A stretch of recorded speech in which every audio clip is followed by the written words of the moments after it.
현월TV 파수꾼 동지 여러분께 문화 인사 드립니다. 현월TV 윤목사입니다. 예, 보통은 제가 방송 개국일 즈음 해서 먼저 지난 시간을 돌아보고 나서 항상 했던 것이 있습니다. 뭐냐면 이맘때쯤이 항상 아버지 별세 즈음이라서 가족 모임을 가질 때 전한 메시지를 제가 방송에 올리곤 했죠. 제가 2주년 영상 때부터 아마 가족 모임 때 전했던 말씀을 방송 시작 기념일 즈음 한 복음 전도 메시지를 전하는 것도 이제 하나의 이 채널의 전통이 되었습니다.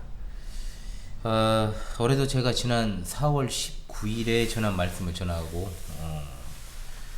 현월TV 방송이 또한 5년간 중단 없이 계속되도록 함께 해주신 우리 하나님께 감사를 드리고 아울러 우리 주님 다시 오시는 그날까지도 광주 신실한 교회가 계속해서 성경 진리를 소호하고 또한 신앙을 파수하는 일에 쓰임받기를 원합니다.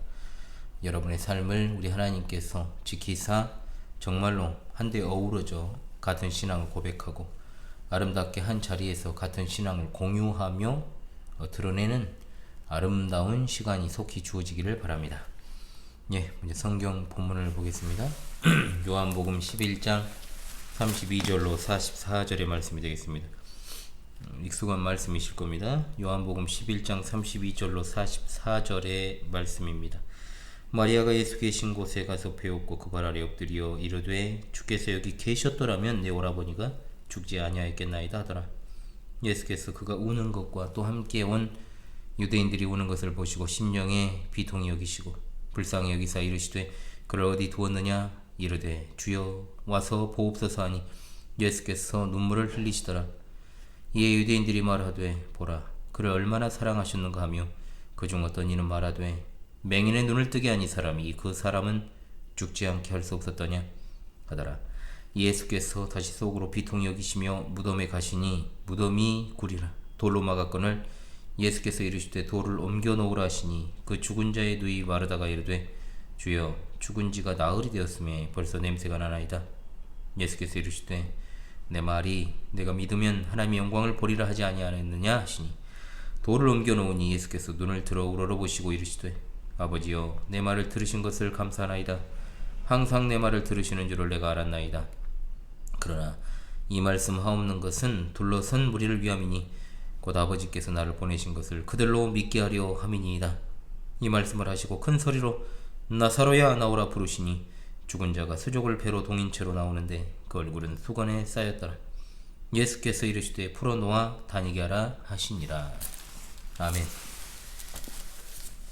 하나님의 영광을 보리라 하는 지하의 말씀 복음 전도의 메시지를 전하고자 합니다. 이 시간도 성삼일체 하나님께서 여러분과 함께 하심으로 삼일체 하나님의 깊고도 놀라운 뜻을 깨닫게 된 은혜가 있으시길 바랍니다. 엊그제 같았던 2015년 4월 22일의 그날 이후에 벌써 9년이라는 시간을 이제 마주하게 됩니다. 지나놓고 보면 정말 10년이라는 시간도 금방인 것 같습니다. 광주 영락공원 공동묘지입니다. 개나리 묘역 임대가 20년인데요. 벌써 9년이 경과했으니 참 엊그제 일 같은데도 시간이 빠르다. 하나님께서는 우리 장로님의 지상 나그네 학교를 우리보다 앞서 졸업시키셨지만 그 사이에 저희 집안에는 2명의 새 생명을 주셨습니다.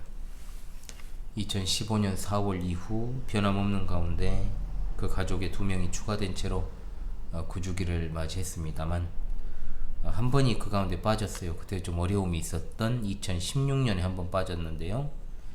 8번째 모임을 이제 갖게 되었었습니다. 하나님께 감사와 찬송과 영광을 다시금 돌립니다.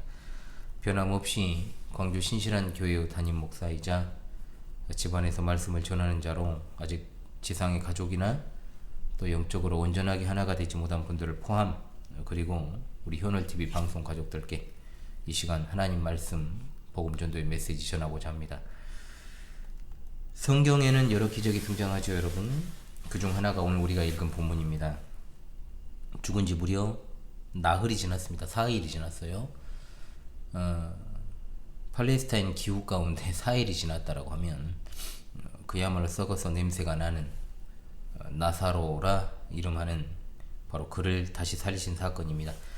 요한복음에는 예수님께서 직접적으로 행하신 기적이 7개가 나오죠. 그 중에 오늘 본문에 나오는 나사로를 살리신 기적은 마지막에 위치합니다.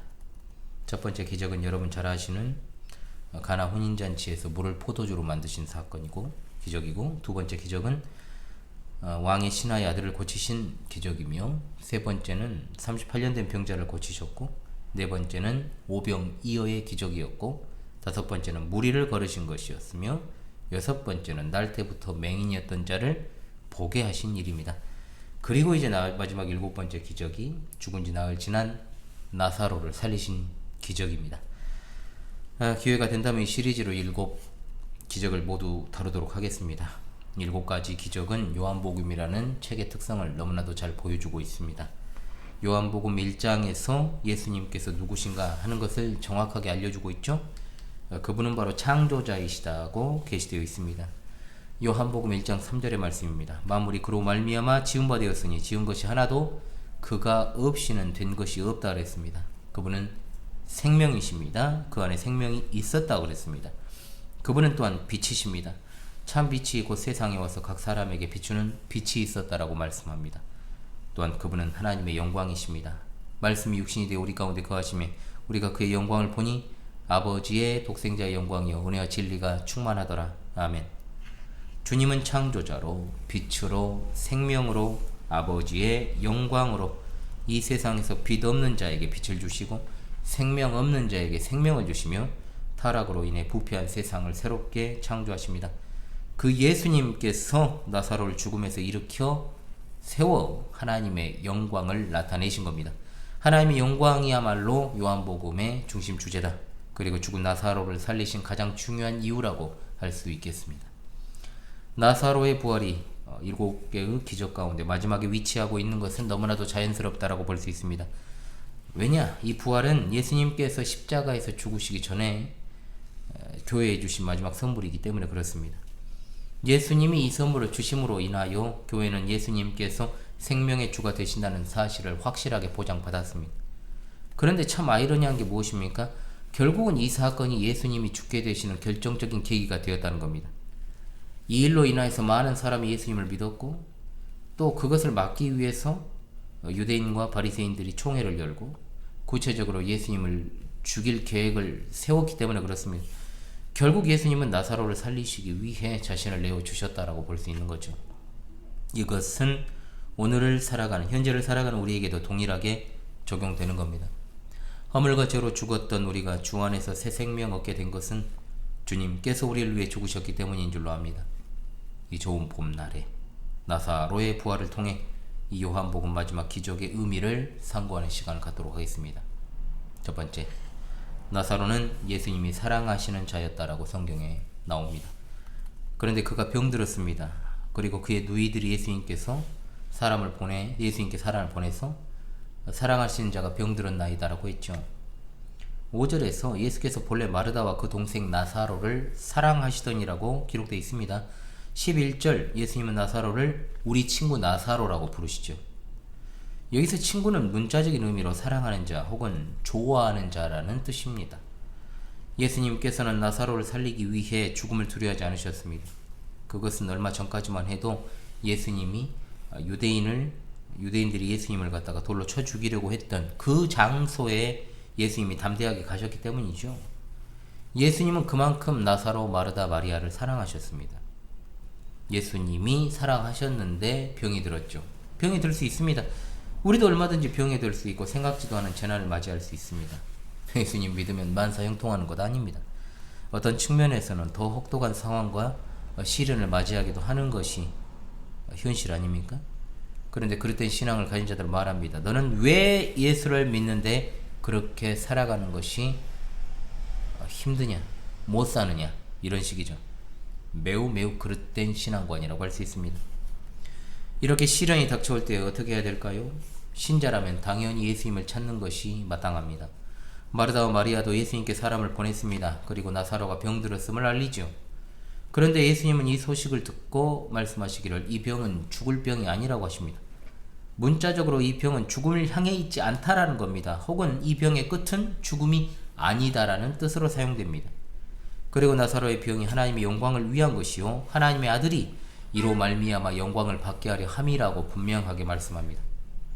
여기서 예수님께서 나사로의 병을 어떻게 보시는지를 주목하는 것이 중요합니다. 예수님은 나사로의 병을 갖다가 다른 것이 아니라 오직 하나님 영광의 관점에서 바라보고 있다는 겁니다. 이거 굉장히 중요한 내용입니다. 사랑하는 사람이 병들어 고통받고 있습니다. 어려움을 당합니다. 여러 가지 정말 현대 의학적으로 정말 풀 수 없는 수수께끼 같은 질병들도 있고 정신적인 질환들도 많잖아요. 그 시점에서 가장 필요한 것은 무엇입니까, 여러분? 당연히 대부분의 사람들은 그 병이 낫고 어려움이 해결될 것을 먼저 생각을 하지요. 그러나 예수님은 먼저 무엇을 생각하십니까? 아버지의 영광을 생각하십니다. 아들의 영광, 곧 자신이 받을 영광을 생각하고 계십니다. 아울러 예수님은 나사로뿐만 아니라 또 나사로보다도 더 제자들을 생각하십니다. 15절에 이렇게 말씀하지 않습니까? 내가 거기 있지 아니한 것을 너희를 위하여 기뻐하노니 이는 너희로 믿게 하려 함이라. 그러나 그에게로 가자 하시니 그랬습니다. 예수님께서는 제자들의 믿음을 지금 이 사건을 통해서 챙기고 있습니다. 예수님의 이러한 태도는 우리 신앙생활에 너무나도 큰 지침이 되는 거죠. 사랑하는 사람이 병들었을 때, 고통당할 때 우리가 쉽게 생각하는 것은 어떤 것입니까? 그 사람의 평안과 안녕만을 생각하기가 쉽습니다. 그러나 그럴 때일수록 어떻게 됩니까? 하나님의 영광을 보고 주의 형제 자매들의 믿음에 관심을 두는 것이 필요합니다. 실제로 예수님께서 나사로를 살리신 가장 큰 이유도 바로 어디에 있습니까? 하나님의 영광에 있었습니다. 예수님은 내 말이 내가 믿으면 하나님의 영광을 보리라 하지 아니하였느냐 라고 마르다에게 말씀하셨습니다. 나사로의 어떤 이 부활 기적 가운데서 가장 중요한 주제가 바로 하나님의 영광이라는 사실. 4절에 나오는 하나님의 영광과 40절에 하나님의 영광이 호응을 이루고 있습니다. 하나님께서 어떻게 나사로를 통해 영광을 나타내시고 그의 아들 예수 그리스도께서도 영광을 받으시는가, 이 사건의 가장 큰 주제가 된다 이 말입니다. 하나님께서 어떻게 자신의 영광을 나타내십니까? 41절 42절입니다. 눈여겨봐야 됩니다. 나사로의 부활은 예수님의 능력으로 단순하게 이루어졌다 이렇게 말할 수 없습니다. 그건 분명하게 예수님의 기도의 결과라고 성경이 말하고 있지 않습니까? 주님은 아버지 하나님께 말합니다. 내 말을 들으신 것을 감사하나이다. 그리고 항상 내 말을 들으시는 줄을 내가 알았나이다. 즉 성부 하나님께서 성자 예수 그리스도의 기도를 들으심으로 자신의 영광을 나타내셨다라는 사실을 알 수 있습니다. 명심해야 될 것이 있습니다. 뭐냐? 하나님의 영광은 하나님의 뜻이 실현됨으로 나타나는 것입니다. 그 뜻이라고 하는 것이 바로 예수님이 이 세상에 오시면서 구체화된 것이죠. 예수님께서는 이 세상에서 다른 뜻을 구하지 않았습니다. 오로지 성부 하나님의 뜻을 구했습니다.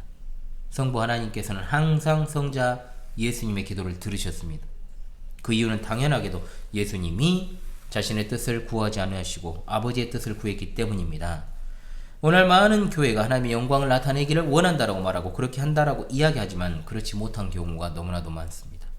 말로는 하나님의 영광 쉐키나 하면서 그렇게 들먹거리지만 사실 자신의 영광을 추구하는 경우가 너무나도 많으니까요. 두 번째, 예수님이 오신다는 소식이 마르다와 마리아에게 전달되었습니다.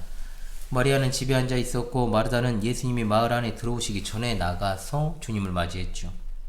마르다가 예수님과 대화한 후에 집으로 돌아갔고 예수님이 마리아를 부르신다고 하니 마리아가 예수님 계신 곳에 가게 됩니다. 예수님은 원래 계신 곳에 머물러 계셨습니다. 마르다가 처음 예수님을 만났을 때 그리고 마리아가 예수님을 처음 만났을 때 둘 다 같은 말을 하는 것을 보게 됩니다. 주께서 여기 계셨더라면 내 오라버니가 죽지 아니하였겠나이다. 이 말에는 분명히 원망 어린 어떤 느낌과 감정이 섞여 있습니다. 그들은 오라비가 죽은 이유가 예수님께 있다고 본 거예요. 그들은 예수님이 늦게 오신 이유에 대해서 이해하지 못한 겁니다. 이 질문은 사실 유대인들이 했던 질문과 본질상 같습니다. 나사로의 무덤 앞에서 예수님께서 눈물을 흘리셨다라고 오늘 본문에 나오지 않습니까? 그런데 어떤 유대인들은 예수님이 우시는 것을 보고 보라, 그를 어떻게 사랑했는가? 라고 했고 어떤 이는 말하기를 눈먼 자의 눈을 뜨게 한 이 사람이 나사로는 죽지 않게 할 수 없었더냐? 어떤 반론을 제기하고 있는 겁니다. 이들의 질문은 굉장히 합리주의적 질문이죠. 예수는 능력이 많은 자다. 눈먼 자의 눈을 뜨게 했다. 그러나 나사로의 병을 고치지 못할 리가 없지 않느냐? 그렇다면 예수가 나사로를 돌보지 않은 이유는 뭔가? 그것은 바로 딱 하나다. 그를 사랑하지 않았기 때문이라는 식의 어떤 결론을 내고 있는 겁니다. 자, 그렇다면은 지금 예수님께서 그들의 말대로라면 예수님께서 흘리시는 눈물의 의미는 뭐가 됩니까? 그것이 가짜라고 생각하는 겁니다. 자기들의 합리적인 판단으로 예수님의 눈물을 조롱했던 거죠. 여기서 우리가 짚고 넘어가야 될 것이 몇 가지가 있습니다.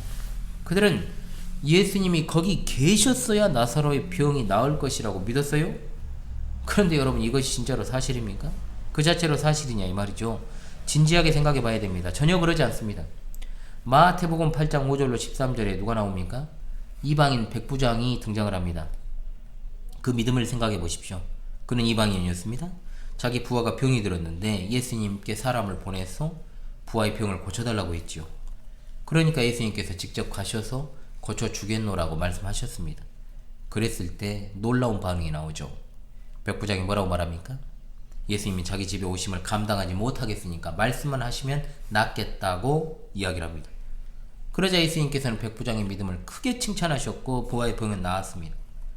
이것을 봤을 때 상대적으로 마르다와 마리아는 참 주님의 사랑을 많이 받았고, 마리아의 경우는 진짜 성경에서 우리가 알고 있는 것처럼 주님의 말씀을 사모한 것으로도 유명하지 않습니까? 그러나 주님에 대한 지식은 충분하지 못했던 거예요. 안타깝게도 그들은 예수님께서 공간적인 제약을 받는다라고 여긴 거죠. 예수님이 그러면 그곳에 계셨다면 나사로가 죽기 전에 병을 고칠 수 있었을까? 분명히 해둘 것이 있습니다. 자, 예수님은 사람의 소원을 들어주는 램프의 요정 지니가 아니십니다. 도깨비 방망이가 아닙니다. 만병통치약과 같은 존재 아니에요. 예수님께서도 분명히 공적 사역을 행하실 때 병을 고치지 않으셨을 때가 있습니다. 두 가지 경우가 있습니다. 뭐냐? 하나, 사람들이 그분의 능력을 믿지 않았을 경우입니다. 그때 안 고치셨습니다.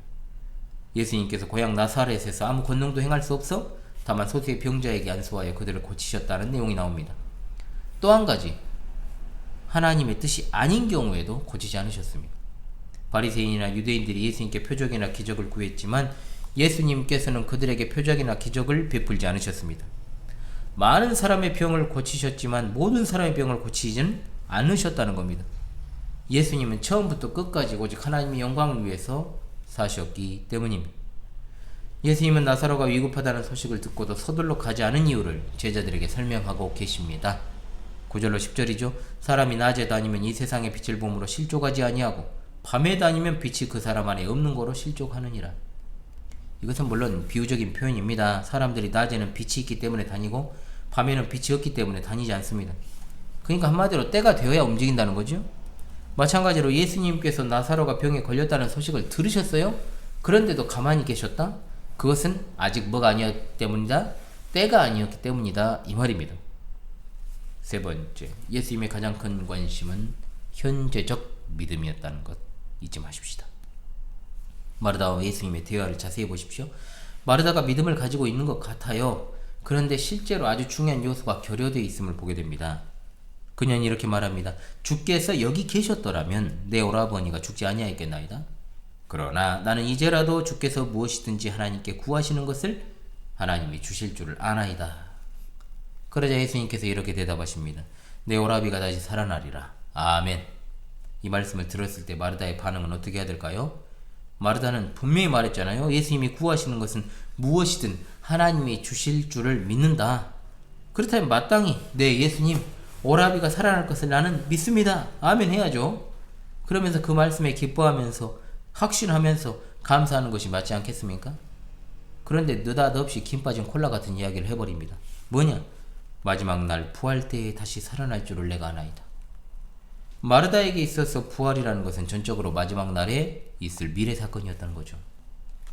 그러자 예수님께서 그 유명한 말씀을 하십니다. 나는 부활이요 생명이니 나를 믿는 자는 죽어도 살겠고 무릇 살아서 나를 믿는 자는 죽어도 영원히 죽지 아니하리니 이것을 내가 믿느냐? 이것을 내가 믿느냐? 아멘. 이에 마르다는 답합니다. 주여 그러하이다. 주는 그리스도시요 세상에 오신 하나님의 아들이신 줄 내가 믿나이다. 너무나도 훌륭한 신앙 고백을 하고 있지 않습니까? 그런데 막상 어떻습니까? 예수님이 나사로가 있는 무덤에서 돌을 옮기라고 명하시잖아요. 그러니까 이렇게 말합니다. 주여, 죽은 지가 나흘이 되었음에 벌써 냄새가 나나이다. 그러자 예수님이 말씀하십니다. 내가 믿으면 하나님의 영광을 보리라 하지 아니하였느냐? 라고 분명 책망이 섞인 말씀을 해주십니다. 마르다가 훌륭한 믿음을 가지고 있던 건 분명한 사실입니다. 그러나 그 믿음에는 빠진 요소가 있는데 바로 부활에 대한 것이었다는 거죠. 그녀에게 있어서 부활은 전적으로 마지막 날에 있을 일입니다. 심판의 날에 일어날 일이라고 믿었다는 겁니다. 그녀는 바로 지금 주님이 원하시면 그 일이 성취되리라는 사실을 알지 못했고 믿지 못했습니다. 오늘을 살아가는 우리는 어떠합니까? 예수님은 나사로를 살리시는 기적을 통해서 죽음에 대한 정의를 새롭게 해주십니다. 살아서 나를 믿는 자는 영원히 죽지 아니하리니 라고 말입니다. 우리는 이 말씀에 이렇게 반론을 제기할 수도 있어요. 예수님 믿는 사람도 다 죽었습니다. 우리 가정으로 따지면 아버지도 죽었습니다. 그런데 어떻게 영원히 죽지 않는다라고 말할 수 있습니까? 말이 되지 않습니다. 그러나 예수님은 죽음에 대한 정의를 다시 하고 계시죠. 예수님을 믿으면 우리에게 한 가지 확실한 사건이 벌어지는데 바로 뭐냐? 영생을 소유하게 되는 것이다. 이는 변함없는 사실입니다. 영생을 소유한 자가 죽을 수 없습니다. 예수님께서 바로 이 점을 지적하고 계십니다. 살아서 나를 믿는 자는 영원히 죽지 아니하리니, 이것은 우리가 죽은 후에 일어날 일을 말하는 게 아닙니다. 살아서 믿는 모든 사람에게 해당하는 말씀입니다. 제가 아버지 장례식 때 앞에 있는 이제 성경을 놔두잖아요. 이제 기독인들의 장례에는 성경을 이제 펴놓을 때 이 구절을 이제 펴놨었죠. 오늘 본문입니다. 분명히 그것은 살아서 믿는 자는 영원히 죽지 아니하리니 라는 말씀에 소망을 두고, 아버지는 비록 먼저 지상학교를 졸업하고 천국에 가셨고 그 후에 9년이라는 시간이 흘렀지만 지금은 어떤가요? 우리가 모두 예수 그리스도를 믿는 자들이 되었습니까? 우리가 참으로 정말 신앙의 성숙을 이루었느냐 이 말입니다. 요한복음 17장 3절에서 예수님은 영생에 대해 말씀하셨습니다. 영생은 곧 유일하신 참 하나님과 그가 보내신 자 예수 그리스도를 아는 것이다. 그렇다면 죽음이란 무엇일까요? 영생의 반대라고 할 수 있지만 참 하나님을 모르는 것입니다. 그리고 하나님께서 보내신 자 예수 그리스도를 모르는 것이 바로 죽음입니다. 바울 사도가 에베소 2장 1절을 통해서 허물과 죄로 죽었던 너희를 살리셨도다 그랬습니다. 예수님께서 나사로를 살리신 이유는 부활이라고 하는 것이 먼 미래의 일이 아니라 현재의 일임을 확신시켜 주시기 위함입니다. 이것이 바로 요한복음에 기록된 목적이죠. 오직 이것을 기록하면 너희로 예수께서 하나님의 아들 그리스도이심을 믿게 하려 하며 또 너희로 믿고 그 이름을 힘입어 생명을 얻게 하려 함이니라. 아멘. 무엇보다도 주목할 것은 무엇이냐? 마르다도 예수님이 하나님의 아들이요 그리스도이심을 믿었다는 겁니다. 그런데 이것만으로는 부족합니다. 어떤 의미에서 예수님이 하나님의 아들이신지 그리스도신지 사람마다 분명히 천차만별 생각 다를 수 있어요. 신자라면 예수님이 그리스도시며 살아계신 하나님의 아들이라는 사실을 다 믿을 것입니다. 그러나 어떤 의미에서 그러한가는 같은 신자라도 생각 다르죠. 베드로는 말합니다. 주는 그리스도시요 살아계신 하나님의 아들이다 라고 고백했지만 하나님의 아들이 죽을 수 있다는 사실을 생각하지 못했습니다. 그래서 그 일이 절대로 일어나지 않게 하겠다라고 단호하게 말하고 정말로 난리 쳤잖아요. 하지만 그리스도께서 죽지 않으신다면 부활도 영생도 없습니다. 그런 이유로 베드로는 그렇게 훌륭한 신앙 고백을 해놓고 곧바로 예수님으로부터 사탄이라는 책망을 받았잖아요. 그리스도께서는 부활이요 생명이십니다. 그 주님이 우리에게 부활을 선물로 주셨습니다. 그것은 먼 장래에 일어날 일만은 아닙니다. 주님은 부활을 우리에게 이미 선물로 주셨고 앞으로 그분을 주님으로 고백하는 이들에게 계속해서 선물로 주실 것입니다. 그분을 믿는 자는 이 선물을 누구에게도 결코 빼앗길 수 없습니다. 주님이 말씀하셨지 않습니까? 살아서 나를 믿는 자는 영원히 죽지 아니할 것이기 때문입니다. 아멘. 주님을 믿는다는 것은 주님이 부활이요 생명이심을 믿는다는 뜻입니다. 이것은 더 나아가서 우리가 이미 부활의 생명, 누구도 빼앗을 수 없는 영생을 선물로 받았음을 의미합니다. 주님이 지극히 사랑하신 나사로가 병들었고 결국 죽었습니다. 우리도 마찬가지입니다. 우리가 아무리 주님의 사랑을 받아도 사는 게 정말로 너무나도 곤고하고 힘들 수 있습니다. 오죽하면 인생들 중에는 죽지 못해 산다는 말을 하는 사람이 있겠어요. 실제로 죽음이 우리 눈앞에 다가올 때도 있을 것입니다. 이때 필요한 게 뭘까 여러분? 돈입니까? 그냥 병이 낫는 것입니까? 그렇지 않습니다. 우리 삶이 가장 힘들 때 필요한 것은 바로 부활에 대한 소망, 부활에 대한 믿음인 줄로 압니다. 이 신앙이, 정말 이 신앙이 말씀을 믿는 이 방송을 보시는 분들의 마음속에 참으로 굳건하게 자리 잡기를 간절히 소망합니다. 아멘. 제가 지난 2월 25일에 유언장 작성을 본교회 성도들에게 내드린 바 있다라고 말씀드린 적이 있죠. 사람의 죽음이라는 것은 예고 없이 찾아옵니다. 그것은 생사가 하나님께 달려있기 때문인데요. 하나님을 섬기지 않은 일반인들도 인명은 제천이라고 말하잖아요. 그래서 우리가 죽음을 가장 잘 준비하는 법은 당연히 예수님을 믿는 것이요. 또한 우리가 멀쩡히 살아있고 정신이 온전할 때 유지를 남겨놓음은 신앙적으로도 유익하고 남겨질 가족들에게도 위로와 소망을 가져다 준다는 측면에서 제가 성도들에게 평소에 유언장을 작성하는 것이 좋다라고 말씀을 드렸던 것입니다. 제가 컨펌을 해드려야 되고 또 이렇게 수정을 해드려야 되는데 제가 차일피일 미루고 있습니다. 그래도 다 쓰셨거든요. 한 분 빼고. 그래서 이제 그걸 또 이제 함께 이제 나누고 제 유언장도 이제 이야기하는 날이 오겠죠. 이제 금방 올 겁니다. 네, 이제 6월 여름 사역 시작하기 전에는 다 마무리를 해야 되겠죠. 처음 유언장 작성 숙제를 내렸던 게 언제냐? 6년 전이에요. 6년 전. 2018년이나 지금이나 여전히 달라지지 않은 측면도 있지만 그래도 상당히 진보된 측면이 있다고 봅니다. 물론 갈 길이 멉니다. 2015년 4월 22일 아버지는 하나님의 부르심 받아 지상학교 졸업하셨습니다. 그 어떤 말도 남기지 못하시고 어찌 보면 허망하게 그날 또 변함없이 어머니와 함께 반일을 가셨다가 결국 집으로 돌아오지 못하셨습니다. 저는 그날도 변함없이 수요 기도회를 준비하면서 저녁 시간에 당연히 만나 뵐 것처럼 생각하고 아내와 교회에 있다가 다급한 전화 받고 허겁지겁 현장에 갔지만 아무 말씀 없이 초라하게 누워있는 아버지의 모습만 봤을 뿐이죠. 여러분, 죽음을 잘 준비하십시오. 가장 중요한 건 주님이 말씀하신 대로 살아서 예수님 믿는 자는 영원히 죽지 아니하리라 말씀하신 그 사실을 언제? 지금 믿는 겁니다. 지금. 나중에 있다라고 절대로 생각하지 마십시오. 아버지 별세 이후에 9년이라는 시간이 흘렀지만 여전히 내년 10년째가 또 올 것이라는 막연한 생각하지 말라고 제가 가족들에게도 말씀드렸습니다. 변함없이 아침에는 해가 뜨고 저녁에는 해가 지고 반복적인 일상에도 계속될 것이라고 자신하지 맙시다. 이 방송이 5년 되었지만 6주년 방송을 내가 할 수 있을지 아니면 여러분들이 볼 수 있을지 장담할 수 있는 사람은 아무도 없습니다. 이 경고를 저는 몇 번을 더 할 수 있을까요? 과연 우리는 마땅히 살아있을 때, 함께 하고 있을 때 이렇게 눈과 귀를 열어 말씀을 듣는 지금 이 시간 즉시 변화되어야 되고 예수님을 바르게 믿고 자녀들은 이 목사의 말을 뼈아프게 듣고 아직도 교회를 출석하고 있지 않은 참으로 불쌍하고 가련한 영혼들, 복음이 그 안에 온전하게 박혀있지 않은 이제는 반드시 함께하고 이제는 정말 복음 안에서 진리 안에서 자유를 누릴 수 있기를 원합니다. 유언장 작성 자체가 참 슬프고 힘든 일인 게 사실이에요. 쓸 때마다 참 먹먹하죠. 힘들고 내가 죽게 돼서 힘든 게 아니에요. 슬픈 게 아니고 여전히 성숙을 이루지 못한 양들을 놔두고 가야 되니까 아프고 슬픕니다. 제가 이제 모임 때도 이야기를 했었죠. 광주 신실한교회 윤목사 죽으면 끝이죠. 사실 그러잖아요.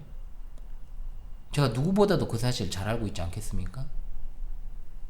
그러면서 제가 그 말을 했습니다.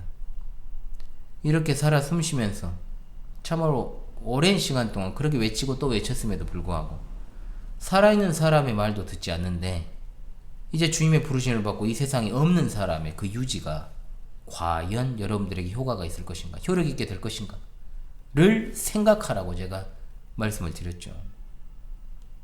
목자 없는 양들이 이제 뿔뿔이 흩어져 가지고 그 신앙을 갖다가 지키는 사람은 지키겠지만 그렇지 못한 사람들이 분명히 아직도 있기 때문에 제가 정말로 가슴 아픈 심정으로 그 말씀을 전했던 것입니다. 이 아름다운 신앙, 살아서 나를 믿는 자는 영원히 죽지 아니하리라 하신 주님의 말씀을 믿는 믿음으로 이제는 부활에 대한 소망 갖고 살아가시기를 간절히 소망합니다. 우리 주님 곧 오십니다. 샬롬 마라나타.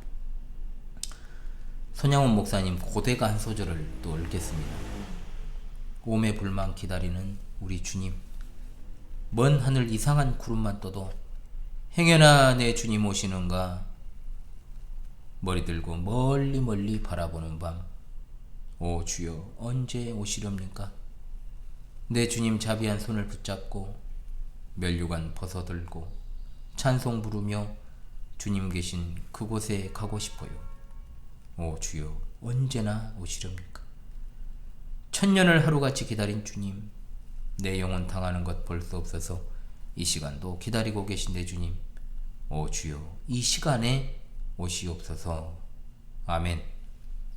현재적인 믿음으로 이 어려운 시기를 여러분 잘 극복하고 우리 주님, 부활의 주님, 소망의 주님 정말 온전하게 영접하고 진리 안에서 자유를 누리며 살아가는 여러분 모두가 되시기를 바랍니다. 할렐루야. 아멘.